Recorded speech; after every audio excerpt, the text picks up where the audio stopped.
कि जाट समाज राजनीति में आगा जागो तो था लोगन खा जागो। अरे भाई ये लोग बात करो 36 कौम की, 15 साल छूट रहा 36 कौम, जब चुनाव आवे तो 36 कौम, लेकिन बड़े एक भी टीम काम करे दूसरी बाजा दूसरी बस्तियां के अंदर बाजा मेघवाल समाज के अंदर जाके कहे सामने जाट उम्मीदवार हुआ जट्टो कवे बेलोगे, अरे ते जाट ने वोट दे देगा, जाट जीत जाओ तो थारो शोषण करेगा। बा लोगन कोई कहना और कौन मिले के जाट समाज मान आगे आने वाला समाज है। मैं तो कहता हूँ, मैं तो धन्यवाद देना चाहता हूँ जाट समाज को। जब हमारा समाज सदियों से गरीबी में जी रहा है, हमारे बच्चे स्कूलों में जाते हैं, हमारे पास फीस नहीं होती थी, तो ये जाट समाज के लोग हमें स्कूलों में भेजने का काम करते थे। जब हमें जरूरत पड़ती थी किसी शादी ब्याह के अंदर किसी सामान की जरूरत पड़ती थी, तो जाट समाज के लोग कहते कि भाई घबरा जे मत, मैं तैयार आकर भी याद कर लीजिए, मैं साथ देना को तैयार हूं। ऐसे जाट समाज की सोच जो वास्तव में काबिले तारीफ थी। और ये जाट कोई छोटी चीज को नहीं है, मैं कहना चाहूँ धन सबसे बड़ो अगर त्याग करे है तो जाट समाज करे है। आज के लोग कमजोर पड़ गए जी। नवलगढ़ विधानसभा के अंदर 82,000 जाटों की संख्या है, इतने वोट आप लोगों के हैं और आज आप लोग प्रत्याशी भी कोनी।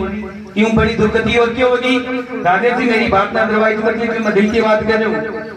82,000 जाटों के वोट हैं और नवलगढ़ के अंदर कोई जाट चेहरा नहीं है। राजेश जी संघर्ष कर रहे तो जाटी का भी स्वीकार कौन करा? अरे भाई थारो बात करवाड़ो है, स्वीकार कर लो, मौको है, ये मौके बार बार नहीं आएंगे।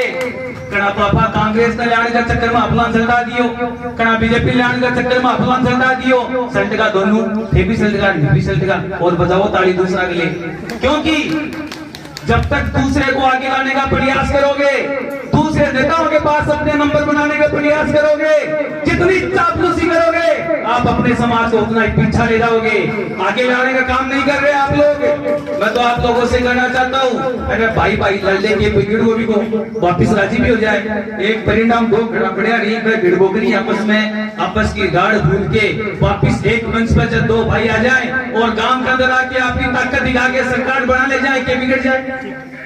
इसीलिए कहता हूं कि जाट समाज और मेघवाल समाज को तो छाछ राबड़ी को सुमेलो। छाछ को रंग और राबड़ी को रंग में ज्यादा फर्क को नहीं है। कौन सो जाट कौन सो मेसी समाज को आदमी ज्यादा फर्क को नहीं हो। तो बुजुर्ग लोग हम बैठ के आप बात सुनोगा तो ताकती सुनवानी मिलेगी कि मैं फलानी कोई जाट की बेटी होती है, मेघवाल की बेटी होती, कोई और की बेटी होती, मैं भी बेटी का सासरा माँ की गुजरता ना तो मैं भी बेटे घर ले आ देता कि भाई फलाना की बेटी है, चाल भर छोड़। आज कहाँ गए वो संस्कार? मैं तो धन्यवाद देना चाहता हूँ अपने समाज के बुजुर्गों को। आज हमारे युवा समाज के लोग, हमारे समाज के युवा लोग भटक रहे हैं। मैं कहना चाहता हूँ कुछ गलतियां आप लोगों से भी हुई है, कुछ गलतियां हम लोगों से भी हुई हैं। इन गलतियों के दूर करके अपन लोगों को एक जगह बैठना होगा, हमें सुधार करने की बात करनी होगी।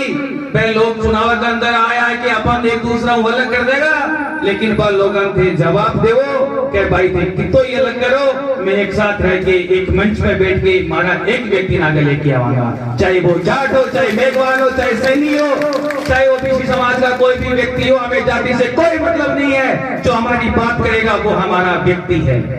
मैं जिस मंच से भी जाता हूँ तो मैं एक ही बात करता हूँ, आओ लौट चले अपनों की ओर। ये अपने कौन है? अरे आप ही तो हमारे अपने हो, जो हमारी बात सुनते हो, हमारी बात करते हो, कोई दूसरा थोड़ी है। जब आप हमारी बात समझने लग जाओगे, आप हमें समझने लग जाओगे और हम आपको समझने लग जाएंगे, तब देखना नजारा कुछ और होगा, डंका आप लोगों का बजेगा, चाहे दूसरे लोग कुछ भी कहें। और ज्यादा नहीं करते हुए इतना कहना चाहूंगा कि अपना लोग अपना ही हो ही। अरे मैं तो झारखंड आके ढोल लेगा, थे मारकन आके ढोल लेगा, दूसरा ने जाके ढोल लेगा। ढोल ले तो वो वो चाल धो देगा तेरे ज्ञान का, बस सिर्फ जरूरत पर याद कर, जरूरत पे याद करते हैं वो लोग। अगर हम लोग उनके लिए काम करते हैं तो भैया कि फलाना को छोड़ो, एक नंबर को छोड़ो है। और जब अपने हक और अधिकार की बात करते हैं, जब सही के लिए लड़ते हैं, उनकी आंखों में आंखें डाल के हम लोग कहते हैं, तब फिर आगे फलाना को छोड़ो चोर है, क्योंकि उसने अपना हक मांगना शुरू कर दिया है। आप लोग जागरूक होना शुरू हो गए हो, तब आप बुरे लगने लग जाओगे। अरे भाई मेघवाल जाति पैदा हुए हूँ, पढ़े लिखे हूँ, अति समझ रखू हूँ कि सारा लोग एक साथ लेके चालबा को काम पढ़े लिखे युवाओं का काम है। हमारे बुजुर्गों ने तो बहुत अच्छा काम किया है, लेकिन युवा साथियों आपसे निवेदन करने आया हूँ, आप लोग भी इस बात को समझो जो समाज हमें लीड करता है वो समाज अपना समाज है, उसमें कोई भी व्यक्ति आगे आए तो उसकी टांग खिंचाई मत करना। अरे वो भाई कैसा भी हो उसकी अंगुली पकड़ के साथ चलना और कह देना भाई तुम संघर्ष करो, हम तुम्हारे साथ है, तुम्हें डरने की जरूरत नहीं है। उस दिन देखना आपके लोग कितने राजस्थान की विधानसभाओं में जाएंगे, लोकसभाओं में जाओगे, पता कर लेना। बस इतना कहना चाहता हूँ कि है अंधेरा बहुत, अब तो सूरज निकलना चाहिए, है अंधेरा बहुत, अब तो सूरज निकलना चाहिए। अरे जैसे भी हो अब तो मौसम बदलना चाहिए। जो रोज बदलते हैं चेहरे नकाबों की तरह है, अब तो उनका जनाजा धूम से निकलना चाहिए, अब तो उनका जनाजा धूम से निकलना चाहिए। इंकलाब, जय हिंद, जय भारत।